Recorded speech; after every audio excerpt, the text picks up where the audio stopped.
And ayun sir, siguro hindi rin po ba parang unfair po ito sa mga Pinoy or mga Pilipino or ng public na tumututok po dito sa investigasyon kasi hinihiling po, 'di ba?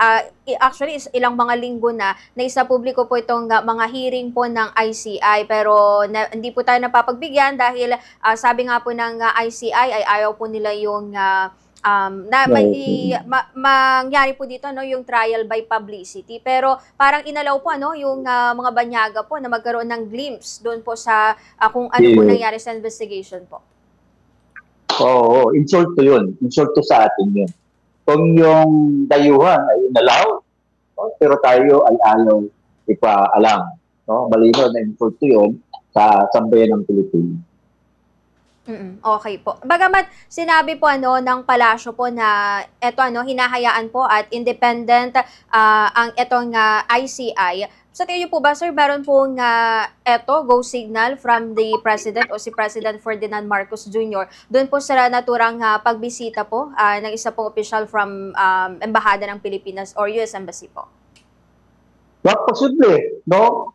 Kasi hindi naman automatically nadidiretso yun yung isang opisyalis ng US Embassy, no? Na pupunta doon sa ICI kung hindi nagpaalam sa mataas na opisyalis ng ating bansa. Merong alam yun. Tiyak alam yun. Kasi yun malinaw na pakikialam sa internal affairs. Kaya tiyak na merong alam yun. At alam ng, alam ni Pangulong Bongbong Marcos yun. Okay. Kasi dapat punahin niya na yun, di ba?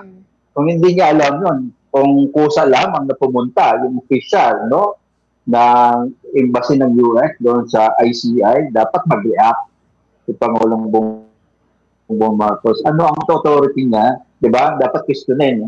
Ano ang authority? Ano yung legal na niya na batayan para makialam siya at mag-alam kung ano ang tinatakbo at ginagawa at taas ng ICI. Okay po.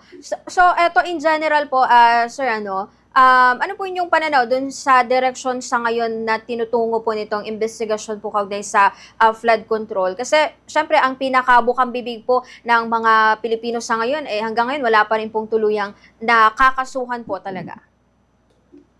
Yes, oo. Halos magtatatlong buwan na matapos yung zona ni Pangulong Bongbong. Nagsinto na yung mga investigation sa Congress at ganoon din sa Senate.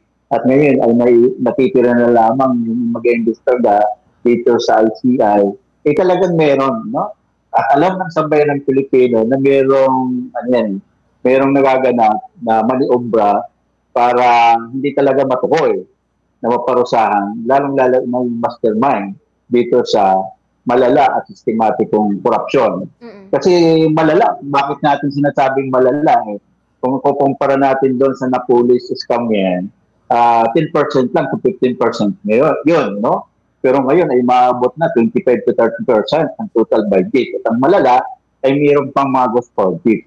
Kaya malala, no? Wala na talagang wala nang pag-aalinlangan o pagdadalawang isip itong mga mandarambong, no? Na mga politiko at mga ahensya ng gobyerno, opisyalis ng ahensya ng gobyerno, lalong-lalo na dito DPWH. Actually, hindi lang sa DPWH yan ngayon, lumalabas na rin dito sa Department of Agriculture, yung Farm to Market Road.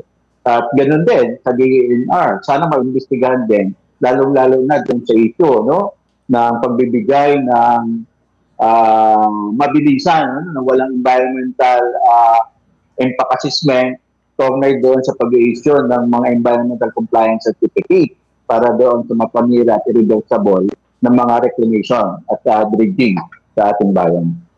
Okay po. Panghuli po,